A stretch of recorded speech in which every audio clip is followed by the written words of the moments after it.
menyuplainya ke keluhan masyarakat.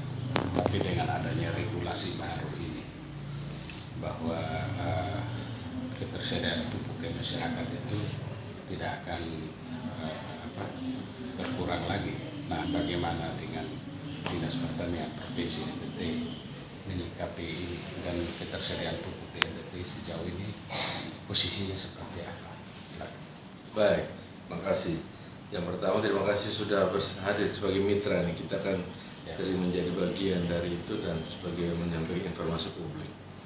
Yang kedua, terkait pupuk memang merupakan salah satu sarana produksi pertanian yang mendukung produksi dan produktivitas, khususnya untuk tanaman pangan ya, kalau kita di NTT, dan padi dan jagung.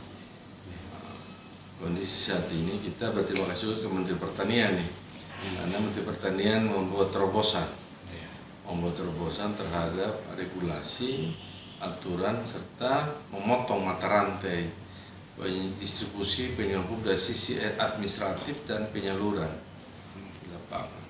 Nah, memang untuk pupuk ini tidak hanya, sebenarnya kita pertanian ini kan fungsinya hanya di perencanaan dan di pengawasan.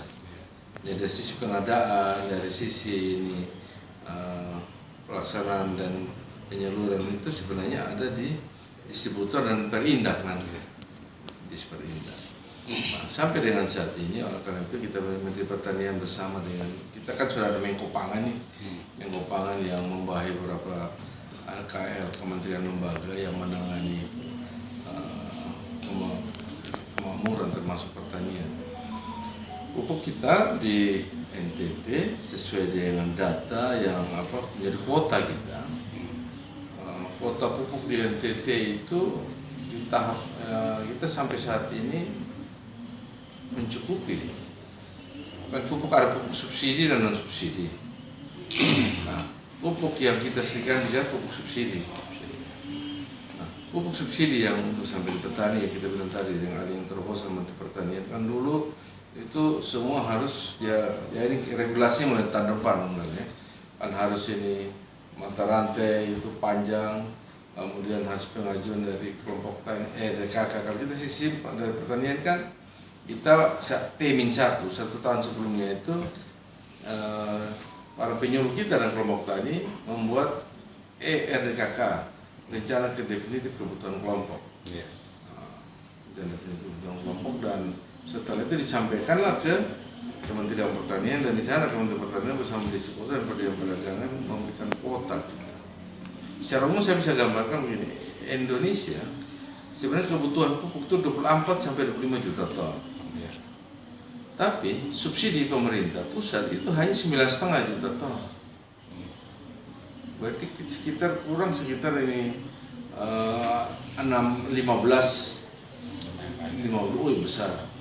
Nah dari 9,5 juta ton yang dikatakan tadi dibagilah ke seluruh Indonesia, termasuk NTT. Nah, NTT kita mendapatkan sampai deposita itu 88.000 ton terbagi atas urea dan NPK. Data pastinya tidak untuk dan Ibu urea dan NPK. Nah, sampai saat ini penyaluran pupuk kita memang masih di kisaran 30-an sampai 40%. Karena pertanaman di musim panas kemarin. Nah, memang biasa kita kan musim panas kita karena air terbatas, ketersediaan air terbatas sehingga realisasi pupuk rendah. Biasa di musim hujan ini baru kebutuhan pupuk kita tinggi. Nah, kebutuhan pupuk kita tinggi, tapi memang kita harus jujur akui di NTT kebutuhan pupuk kita sebenarnya bukan hanya di 88.000 ton. Kebutuhan kita lebih besar. Karena apa? Kita kalau RDKK yang saya bilang tadi sisi perencanaan, kita punya kalau padi ini kan kita luas tanam kita itu kan kalau data kerangka sampel area dengan badan BPN barang pertanian itu 90.000 ton hektar, 190.000 hektar. Kalau misalnya dia pupuk NPK 300 kg, berarti kita butuh hampir 400.000 ton. Nah, kita 88.000 ton. Selisihnya banyak sekali. Itu subsidi. Subsidi. Nah, Ini yang memberikan ada gap. Dari pupuk langka tersedia ada, kan di distributor pasti ada pupuk tersedia. Nah, yang tersedia ini subsidi dan non subsidi. Oleh karena itu memang kita sangat berterima kasih kepada Menteri yang sudah memotong mata rantai terobosan regulasi baru ke depan. Yang kedua, akses pupuk oleh petani akan lebih mudah, lebih cepat. Karena tadi tidak ada lagi, kan biasa dulu kan pakai SK, kalau sudah dari pusat SK Menteri, kita di sini keluarkan SK Gubernur berdasarkan usulan dari masing-masing kabupaten kuotanya. Nah, kemudian sampai kabupaten ada SK Bupati lagi. Nah, itu biasa waktu temporer ini agak panjang. Biasa Pak Gub kalau langsung cepat tentang tidak apa-apa, tapi kalau turun ke kabupaten lagi, nah Bupati kalau ada tempat tidak apa-apa, tapi kalau misalnya ada kegiatan lain jadi soal. Nah, itu kita berterima kasih Pak Menteri sudah melakukan terobosan. Nah, oleh karena itu memang pupuk menjadi satu kebutuhan yang penting musim hujan kita saat ini. Nah, kita berharap para petani bisa memanfaatkan dan menggunakan pupuk yang tersedia dengan terobosan baru yang ditetapkan Menteri Pertanian ke depan bisa lebih terjangkau oleh petani. Kan soal juga itu daya beli petani kita. Walaupun subsidi daya beli petani kita kan, kalau dulu kan ada KPL, kios pengecer lengkap, yang ada setiap kecamatan. Jadi ini nanti dari data itu di situ ada distributor menyiapkan pupuk di situ, kemudian petani akan menebus pupuknya sesuai dengan RDKK-nya. Dia kebutuhan kan setiap petani kan batas 2 hektar saja, tidak lebih. Nah, kalau dia sudah bisa terima, tapi biasanya petani pun daya beli kan terbatas, modalnya terbatas. Kadang-kadang dia setelah dia tebus pupuk, dia tidak ambil dulu. Karena biaya ongkos angkut kan tidak ada. Nah, KPL ini kayak pengecer lengkap kan tidak mungkin kirim juga, kan dia bilang biaya transport tidak ada. Nah, petani juga dia akan kumpul banyak dulu supaya kumpul uang dulu baru biaya transport, apalagi kalau dia jauh. Nah, oleh karena itu ke depan kita memang selain petani kita edukasi untuk mau pupuk, nah, tidak hanya itu tapi juga KPL yang kita perbanyak, kios pengecer lengkap yang ada di sentra-sentra produksi. Selain di kecamatan, tapi kita semakin. Tapi yang jadi soal KPL banyak harus ada modal, kan dia harus ada gudang, dia harus ada ini manajemen, pengaturan kondisi administratifnya, kan dia harus pencatatan dengan baik. Yang berikut petugas SDM yang khusus, admin yang khusus. Nah, itu tentu orang-orang yang memang punya kemampuan finansial modal yang baik. Nah, ini yang kita harapkan, sehingga kita sangat berharap di musim hujan ini kebutuhan pupuk bisa tersedia. Tersisa nanti lebih dekat nanti Pak Tumi dan Bu Funi, saya tidak hafal persisanya. Kita 88.000 ton itu sudah diserap, yang tadi saya bilang sekian. Pupuknya itu sekitar 35 atau 40%, saya tidak ingat persis. NPK sekitar itu. Tersisa sekitar 40 sampai 50.000 ton saja. Nah, ini persoalannya bahwa kan mungkin pupuk ini sudah terbagi di semua kabupaten, tapi kan masyarakat banyak yang belum menerima ya. Nah, itu antisipasi sisanya seperti apa? Karena data kita itu kan kecil ya. Nah, untuk mengantisipasi ini supaya masyarakat tidak mengeluh terus, itu langkah-langkah apa ya? Jadi kita memang petani kita sudah terbiasa menggunakan pupuk ini anorganik, pupuk kimia. Jadi kalau soal pakai pupuk beda kesannya subur. Kita kan petani, Padi subur. Nah, oleh karena itu langkah-langkah kita kan ini ke depan itu menggunakan pupuk organik sebagai salah satu alternatif. Itu juga apakah nanti disubsidi juga atau bagaimana? Jadi pupuk organik ini kan ke depan sebenarnya pupuk organik kan tersedia di alam dan ada tersedia di sekitar petani. Contoh yang kita bilang tadi ada istilah bioekoenzim, kemudian ada biosaka.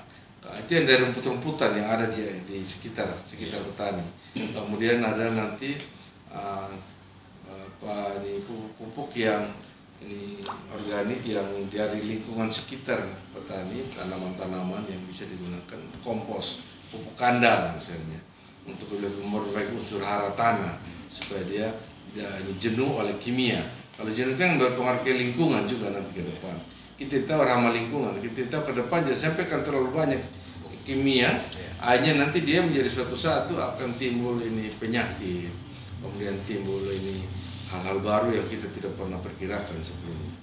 Oleh karena itu kita memang mengedukasi petani melalui teman-teman penyuluh kita, teman-teman di lapangan, kalau bisa petani juga bisa menggunakan juga pupuk organik yang tersedia di alam, dan juga bagaimana mereka meramunya, dan biasa membuat lebih sendiri kan. Dari sisi itu kan modalnya tidak terlalu besar yang digunakan, dan juga memang kebiasaan petani ini yang jadi soal. Nah, itu artinya itu salah satu saran yang baik ya.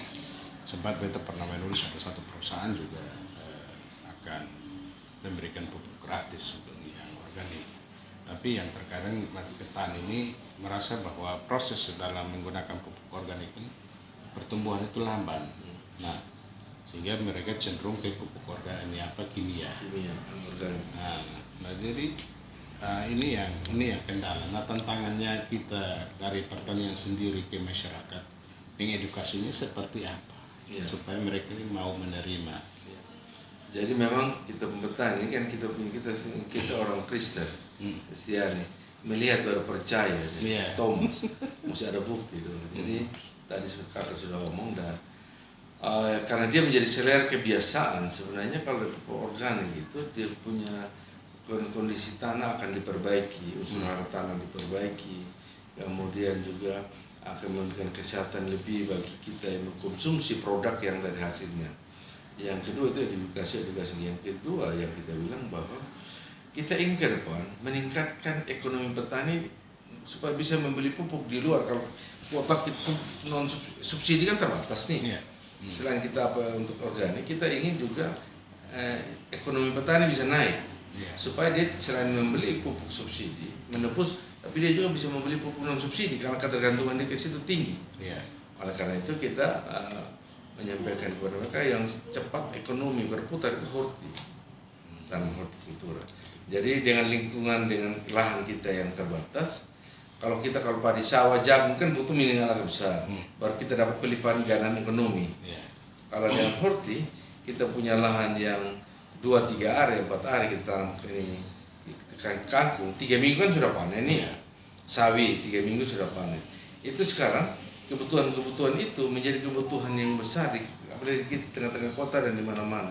Nah, apalagi menyangkut makan bergizi gratis ke depan. Nah, kebutuhan pangan ini yang menjadi salah satu penunjang daripada ekonomi. Oleh harapan kita tanaman hortikultura yang khususnya sayur-sayuran, ya kita bingkas kemudian tanam bawang, ada yang tanam cabai, ada yang tanam tomat. Tapi kan dia 3 bulan. Tapi sebelum nunggu 3 bulan, klaster bawahnya kita siapkan. Yang 2-3 minggu supaya ekonominya dia masih dapat. Nah, dia 3 minggu dia panen, dia masih dapat duit. Kemudian sambil menunggu yang 3 bulan. Harapan kita seperti itu. Dan yang berikut kita mengedukasi petani supaya mereka juga punya ini kita tidak hanya bermain di budidaya, tapi juga di pengolahan hasil. Jadi mereka punya produk-produk atau potani atau gapoktan atau misalnya BUMDes ya, kita berharap ke depan BUMDes juga bisa terlibat dalam hal ini sehingga ada kapitalisasi ekonomi di tengah petani dan meningkatkan ekonomi petani, dan dari sisi itu bisa petani bisa meningkat ekonominya, pendapatannya karena bisa membeli pupuk di luar yang organik yang terbatas tadi. Nah, kabarnya itu kan pupuk yang kementerian ini kan punya pupuk itu langsung turun ke desa. Ya. Nah, program ini apakah provinsi sudah menyampaikan hal ini ke masyarakat di desa-desa atau belum? Ya, kita kan tentu ini baru nanti dalam regulasi dari Pak Menteri dan Menko Pangan, mereka menyiapkan regulasinya, dan regulasi ini kalau sudah dalam bentuk pedoman dan juklak supaya secara wacana secara wacana kita sudah sampaikan bahwa nanti ada terobosan yang kita terima kasih ke Pak Menteri Pertanian, tapi maksud supaya dia bisa fix, dan kita ini kan pemerintah harus ada pegangan nih, ada aturan yang bisa digunakan, jangan sampai kita itu bisa jadi dia online kita bahaya, kita kena hancur, pemerintah kena injak lagi. Ya kita ada omong lain sekarang. Lain ya tuh kakak seperti itu. Nah, ini tapi pada dasarnya melalui teman-teman penyuluh kita sudah karena sekarang di medsos ini terbuka dan sebagainya kan banyak yang bisa Ya, sudah diterapkan. Sudah di edukasi ya. edukasi. Nah, ini mungkin terakhir dari saya. Kan kita lihat Prabowo ini kan hampir di bagian barat dan timur khususnya Papua. Itu pembukaan lahan baru. NTT ada tidak? Ya, jadi kita saat ini memang secara nasional kita dari sisi produksi padi dan yang kalau di konvensi ke beras kan kita kurangi, Iya. sehingga impor. Kan Totong selalu datangkan ini. Datangkan dari luar. ini. NTT saja ini kan kita masih datangkan dari luar. Iya. Kakak Sita biasa kalau pilih Tono, pilih Bulog. Kalau pilih Iya. Bulog kan lebih dapat datanya bisa lebih rendah, Iya. bisa pasti di sana. Nah, memang pemerintah kekurangan 2 juta ton. 2 juta ton per tahun ya. Ya, kurang 2 juta ton padi. Dan nah sekarang mulai kan Pak Presiden Prabowo minta kita swasembada pangan. Swasembada pangan salah satunya beras sama jagung. Nah, utama beras sebagai konsumsi kita ke depan. Nah, oleh karena itu, jadi beberapa sentra produksi yang terus kemudian daerah-daerah baru yang dibuka, contoh Merauke ya, Iya, yang rencana 1 juta hektar atau berapa 500.000 hektar. Ya, sementara Berjalan. Nah, NTT menjadi, kita juga mengusulkan, tapi kita ingin ke depan kita melalui Pak PJ Gub, kita juga menyarankan ke pemerintah pusat, kementerian, tidak lagi melakukan cetak lahan sawah, tapi kita ingin cetak lahan pertanian. Apa maksudnya? Cetak lahan pertanian di dalamnya itu ada lahan sawah, lahan rawa, lahan sawah saya singkat lasa, orang Soe, lahan rawa ini lara, tapi kita lahan kering yang banyak, laker. Lahan kering kita kan besar. Ya. Kemarin laporan Pak Gub kita datang kasih ke Pak PJ Gub, kita pun total di NTT 4,7 juta hektar. Itu yang pertanian dan non pertanian, termasuk perkebunan kehutanan. Nah, yang kita usaha lahan basah kan paling tinggi 300.000 hektar. Yeah. Yang 180 hektar yang saya tadi bilang yang sertifikasi. Tapi di luar sertifikasi kan 120.000 hektar. Yeah. Oleh karena itu, kita butuh cetak lahan kering. Tapi kita siapkan air, kan pembatas kita air, embung, kemudian irigasi kita siapkan. Nah, irigasi tidak hanya irigasi primer sekunder, tapi irigasi sampai ke tersier supaya dia masuk ke lahan-lahan petani. Nah, oleh karena itu kita ada minta ke pusat dan kita lagi memang pusat minta kita untuk mengusulkan dan irigasi tersier. Kemana ada surat dari menteri untuk mengusulkan untuk usulan irigasi sama sempadan dan juga untuk embung.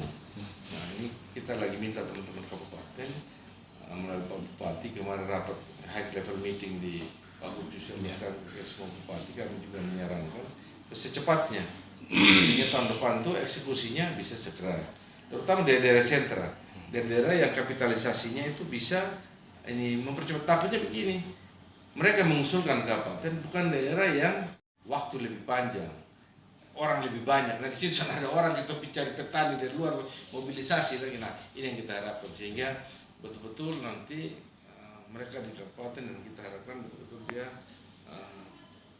teridentifikasi dan dipetakan, di mapping secara baik untuk diusulkan. Nah, ini kan ketika terjadi usulan dan diterima itu kan membutuhkan tenaga kerja yang cukup besar. Nah, untuk mengantisipasi supaya jangan sampai ada lonjakan tenaga kerja dari luar dan anak-anak daerah kita tidak bekerja. Waktu lebih panjang, orang lebih banyak. Nah, di situ ada orang kita cari petani dari luar, mobilisasi lagi. Nah, ini yang kita harapkan sehingga betul-betul nanti mereka di kabupaten dan kita harapkan betul-betul dia teridentifikasi dan dipetakan, di mapping secara baik untuk diusulkan. Nah, ini kan ketika terjadi usulan dan diterima itu kan membutuhkan tenaga kerja yang cukup besar. Nah, untuk mengantisipasi supaya jangan sampai ada lonjakan tenaga kerja dari luar dan anak-anak daerah kita tidak bekerja.